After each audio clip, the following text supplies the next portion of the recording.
What's going on, everybody? This is Kincade and welcome to episode 2 of the 2003 Suzuki RM125 build. In today's episode, I will be starting off by cleaning up these engine cases just a little bit more, getting some of the oil removed so that we can send them out to Greg Hitchko for some vapor blasting.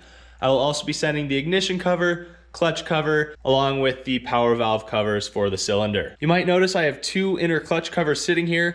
This is the one that came with the bike, and I noticed that it has a major crack right here on multiple points. It would be nearly impossible to repair, and it would be really difficult to have a perfect surface for the gasket to seal. So I went on eBay and found another inner clutch cover in good condition for $40. So I'm simply going to strip this down, get the rest of the parts removed, and then I'll just be using some super clean degreaser to make Greg's job vapor blasting a little easier. If you have not heard of Greg Hitchko, you need to check out his YouTube channel as well as his Instagram. He does some amazing builds and dirt bike how-tos. Greg just finished an amazing project where he built 4 bikes at the same time: a CR, YZ, RM, and KX250.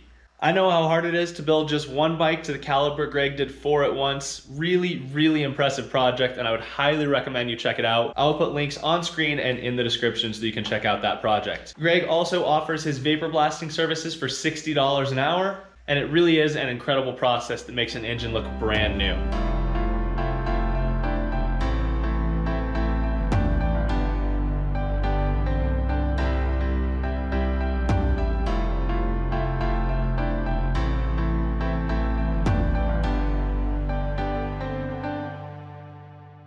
Okay, so I just found a way to make the bread method even cooler. So I was using the bread method on this bearing, and the bread started coming through the bearing, which I had never seen, and I had not yet heated up this clutch cover. So I torched it, and I saw the bread start to expand due to the heat, and then all of a sudden the bearing just popped out. So the bread expanded so much under the bearing that it just popped, which I thought was really neat. One more thing to mention is that upon further inspection, I realized that this crankcase does have some pretty major pitting in it from the bike exploding. So I'm gonna go over this starting with probably 200 grit sandpaper down to 400 to get this smoothed out as best as possible. We're gonna start with 320 grit sandpaper.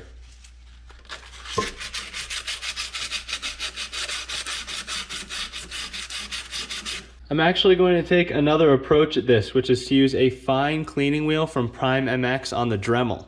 I believe with the right amount of pressure, this will be a safe method for getting this gouging out of the crankcase.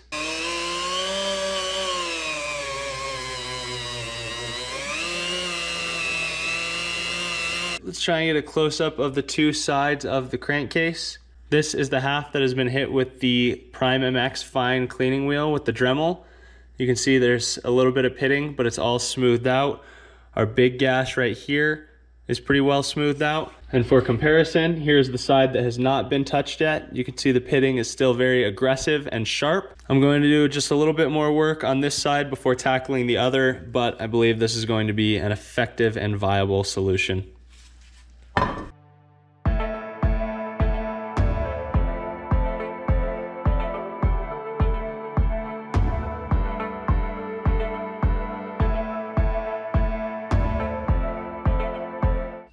I am feeling pretty good about the quality of these crankcases now. This one turned out beautiful. The big gash we had right here is almost gone, and there's almost no more scoring in here. This side had a little bit more damage and the pitting was pretty deep. I didn't want to take off too much material because I don't want it to affect the compression, but all of this pitting is very well smoothed out, and I do not anticipate it causing any issues with the bike.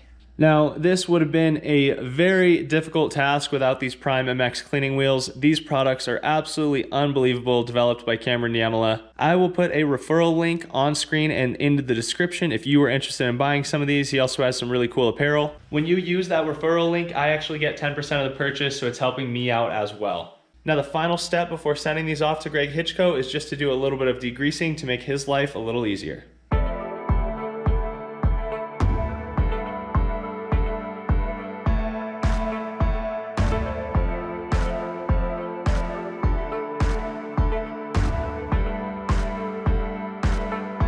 The RM125 engine cases are ready for vapor blasting. Completely stripped, degreased, and ready for Greg Hitchko's magic. I can't wait to see how good this case looks when it comes back, and I'm so excited to start building this engine. Gonna get it boxed up and sent out to Greg. I got those engine cases sent off to Greg Hitchko just before the new year. I am now standing here in my garage in 2022, ready to resume the RM125 build. I'm rocking my Pryme MX 2 Stoked, Keep 2 Strokes Great shirt. I think these shirts are awesome, and Cameron has a lot of other great selections in his shop. If you want to check out some apparel or need some cleaning wheels for your bike projects, you can click my link in the description and I will have it on screen as well. Today, I will just be removing all the parts from the frame, getting the bearings out of the swing arm, and getting the triple clamps ready so that we can take all these things to the powder coater. For a lot of builds, I have used spray paint. When I paint things, I tend to use VHT paints. They're super effective. They do not sponsor me. I wish they did. But I've had really great luck with their products not chipping and lasting a long time on bike builds. But for this bike specifically, I've never painted a swing arm because swing arms do get a lot of wear and they get beat up. So if I'm going to coat a swing arm, I do get it powder coated. And with that in mind, if I'm taking this to a shop to get it powder coated, the price is not going to be a lot different to get the swing arm along with the subframe and clamps, which I'm going to do all the same color. And then as for this frame, I'm planning to go yellow, which is a huge contrast from where we're at, and stripping a frame is a pain. I stripped the frame for the KX250 build on my own, and it took me many hours. It looked good. It did not look perfect, I'll be honest. On most builds, this is generally an area where I save some money. You know, powder coating isn't cheap, but for this bike and how pristine of a look I'm going for, I decided that for this one, powder coating is going to be worth it.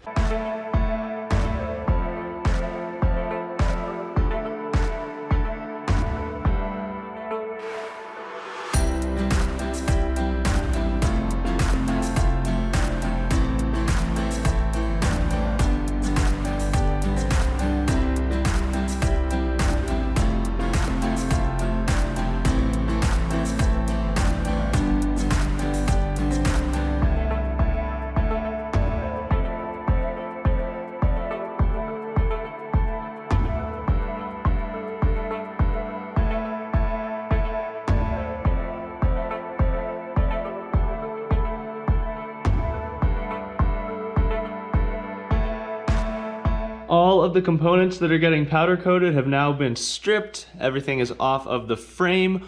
All of the bearings are pressed out of the swing arm. I got the steering stem bearing removed with some heat and a little bit of force. Here are all of our parts, nice and organized.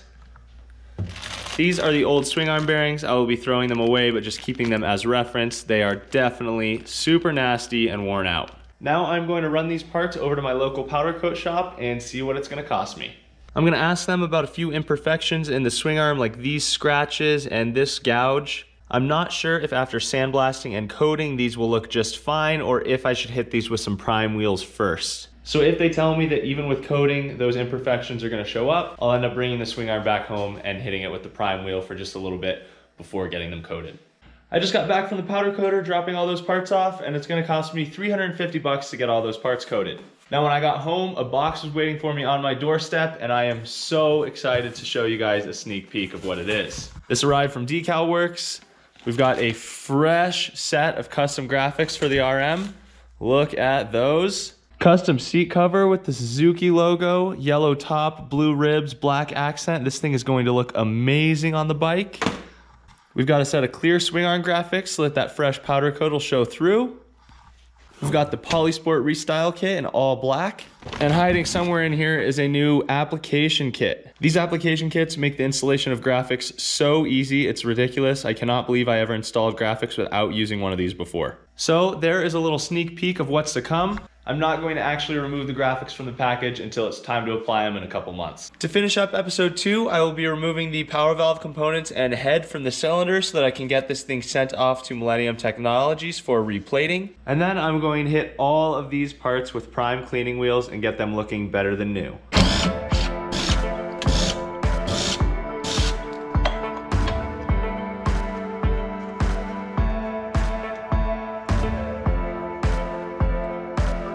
All right, there we have it. The power valve assembly is removed from the cylinder, and this can go off to Millennium Technologies for a replate.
Would you look at that? All of these parts looking better than new thanks to Pryme MX cleaning wheels. I even got all of the casting lines out of the Kickstarter and the linkage. The link arms had a couple of numbers stamped onto them that I also ground off. So that is going to do it for episode 2 of the RM125 build. I really hope you enjoyed this episode, and I would like to thank you for watching. Again, all of the awesome people and companies I've mentioned in this video will be linked down in the description. You can also follow me on Instagram if you'd like to see other sneak peeks of this bike build at KincadeP. I will put that up on screen as well.